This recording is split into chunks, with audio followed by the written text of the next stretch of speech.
यह आदमी एक गिरोह के गुंडों से घिरा हुआ था, क्योंकि कुछ देर पहले ही उसने उनके सरगना द्वारा दिए गए माल ढोने के काम को ठुकरा दिया था। जेसन ने एक झटके में एक गुंडे को जमीन पर पटक दिया, फिर एक जोरदार लात मारकर दूसरे की टांग तोड़ दी। गिरोह का नेता अब भी उसे भिड़ना चाहता था, लेकिन पल भर में ही जेसन ने उसे भी उड़ाकर गिरा दिया। इसके बाद जेसन ने सूट पहना और बेफिक्री से अपने घर लौट आया। लेकिन थोड़ी देर ही बीती थी कि अचानक एक कार दीवार तोड़ते हुए उसके कमरे में घुस आई। ड्राइवर की पहचान पत्र देखने पर जेसन को पता चला कि वह उसका पुराना दोस्त छोटू था। वह बुरी तरह घायल था और मरने की कगार पर था। जेसन ने तुरंत एम्बुलेंस बुला ली, लेकिन छोटू ने बार बार कहा कि उसे कार से बाहर न निकाला जाए, और फिर वह बेहोश हो गया।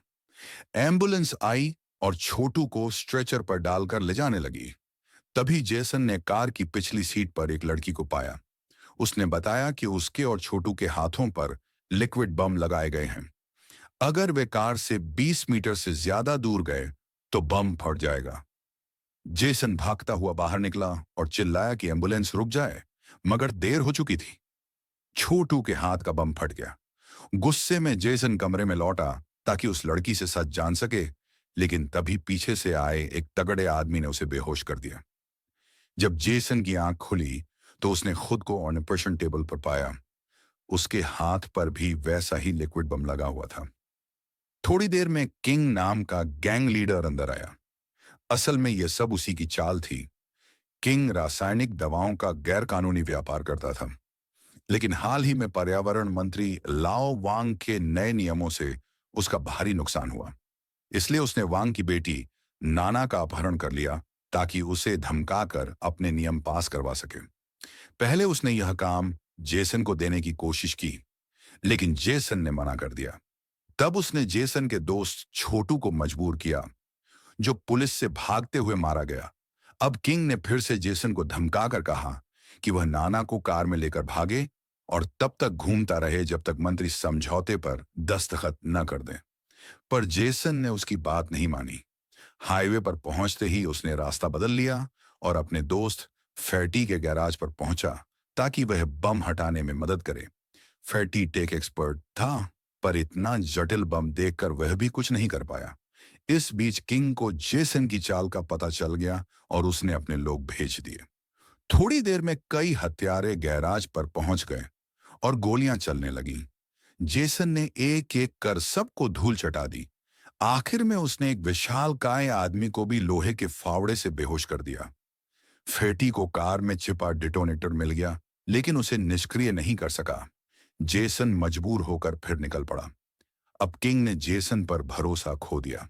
वह नहीं चाहता था कि करोड़ों का उसका सौदा किसी गलती से बिगड़ जाए। उसने जेसन को फोन किया, और जब जेसन कार से उतरकर कॉल ले रहा था, उसने अपने आदमी से कार छिनवा ली। जेसन ने देखा तो तुरंत पीछे भागा, क्योंकि 20 मीटर से दूर जाते ही वह बम से उड़ जाता। उसने सड़क से एक साइकिल छीनी और तेजी से कार के पीछे दौड़ा। उसने साइकिल को फिसलाकर कार की खिड़की तोड़ी और ड्राइवर को लात मारकर बाहर गिरा दिया। फिर खुद कार चलाकर निकल गया। एक बार जब वह पेट्रोल भरवा रहा था तो पीछे से हत्यारे फिर आ पहुंचे। जेसन ने कार मोड़कर भागना शुरू किया। पीछे से वे टक्कर मारते रहे। सामने दो बड़े ट्रक रास्ता रोक रहे थे। जेसन ने कार को झुकाकर ट्रकों के बीच से कार चलाकर निकाल ली। वो पीछा छोड़ा सका, लेकिन पहाड़ी रास्ता खतरनाक था और हत्यारे फिर पीछे आ गए। उनमें से दो गोली चलाते चलाते खाई में गिर गए। असल में वे हत्यारे नाना के पिता वांग ने भेजे थे। उसे लगा कि जेसन ही उसकी बेटी का अपहरण करता है। आखिरकार जेसन और नाना एक दूसरे के करीब आए। पहाड़ी पर साथ समय बिताने के बाद नाना ने सच्चाई बताई।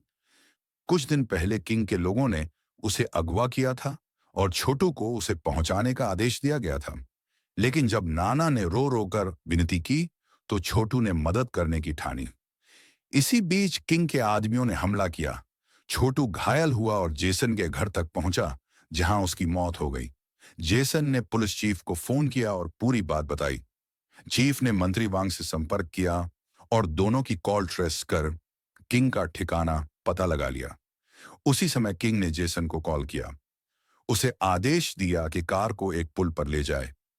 आगे एक ऑयल टैंकर से रास्ता बंद कर दिया गया। किंग ने नाना को कार से उतरने को कहा और फिर गोलियां चलवा दी। जेसन ने समझ लिया कि यही अंत है। उसने नाना का बम निकाल दिया और कार को पानी में झोंक दिया। कार झील में डूबने लगी। अगर वह बाहर निकला तो बम फटता और अंदर रहा तो डूब जाता। लेकिन वह स्पेशल फोर्स का सैनिक था। उसने कार के टायर से हवा निकालकर बैग में भरी और उस ऑक्सीजन से खुद को बचाया। थोड़ी देर में पुलिस आ गई और एक बूढ़े किसान ने ट्रैक्टर से उसे झील से बाहर निकाला। दूसरी ओर किंग और उसके आदमी अब एक तेज रफ्तार ट्रेन में सवार थे और मंत्री वांग को फोन करके धमका रहे थे कि 15 मिनट में समझौता साइन करो वरना बेटी मर जाएगी। जेसन कार लेकर ट्रेन के पीछे भागा। जब ट्रेन सुरंग से बाहर निकली तो उसने कार से छलांग लगाई और सीधे ट्रेन की छत पर उतर गया। भीतर घुसते ही गोलीबारी शुरू हो गई, लेकिन जेसन ने सभी को मार गिराया। नाना ने मौका पाकर खुद को छुड़ाया और पीछे के डिब्बे में भाग गई। किंग ने शीशा तोड़कर उसका पीछा किया, पर तभी जेसन वहां पहुंच गया। जेसन के हाथ में लगे बम की बीप सुनाई दी और किंग ने उसका मजाक उड़ाया। जेसन तेजी से कार की ओर भागा, जबकि किंग ने ट्रेन के डिब्बे अलग कर दिए। जेसन ने किसी तरह खिड़की से निकलकर कार में छलांग लगाई और पूरी रफ्तार से डिब्बे के ऊपर से उछल गया। वह फिर ट्रेन पर उतरा और किंग से भिड़ गया। दोनों में जबरदस्त लड़ाई हुई।